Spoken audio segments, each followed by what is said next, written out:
خوش آمدید به دهه سنگتوده. همینجا دهه سنگتوده این نو دروازه‌مون گشوده شد. از جایهای تاریخی تاجیکستان، از جایهای سیاحی دهه سنگتوده.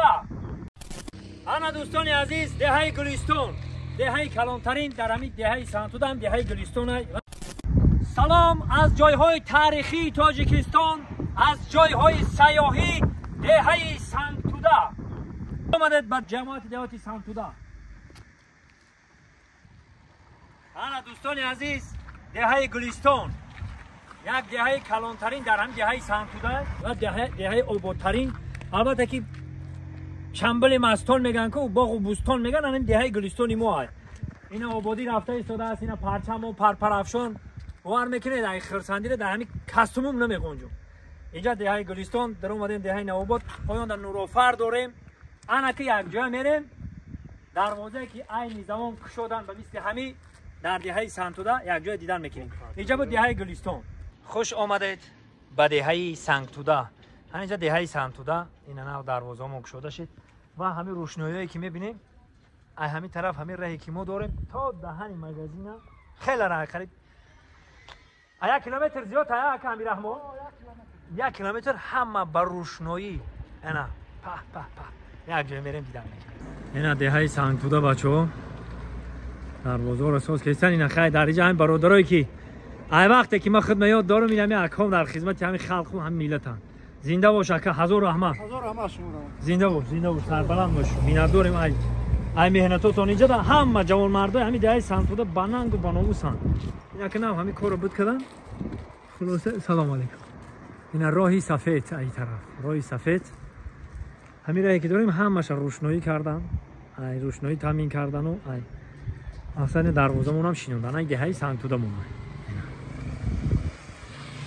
برادرایی که سهم خودشون گذاشتن در همین دروازه و در همین روشنایی ها هزار رحمت میگیم.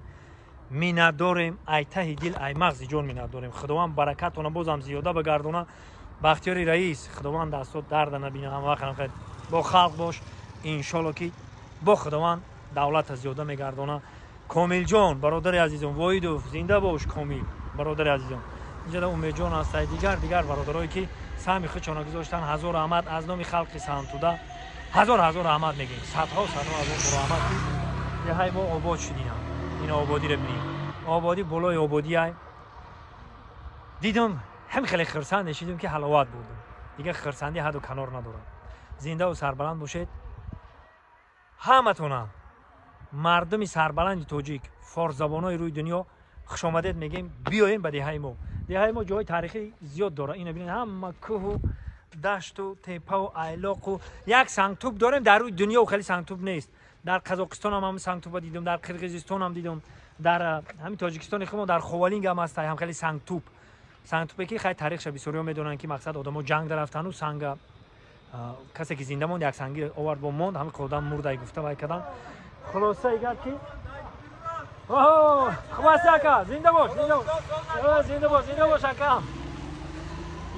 سلام علیکم. این مردم دهه ما یک مردم عجایب شوخ طبیعت مردمی هستند که به حد زنده دیلن و ما در دهه سنگتوده یکم تا نامرد ندیدم. خدا نبرای نامرد همش مرد بچن، همش بننگ و بناموسن. خداوند بزرگ همه بننگ و بناموس باشند. و انا این کاری که عین زمان ما کرده استیم این سیاست پیش گرفته پیشوای ملت مونای که ما در سایه انمو همه کسا تن به تن بر به بر ایستاده آبادی دهه ها آبادی قشلاق ها دست اول باید ما نزد خونمون پیش خونمون آباد کنیم. دوم کوچه و محله هامون آباد کنیم.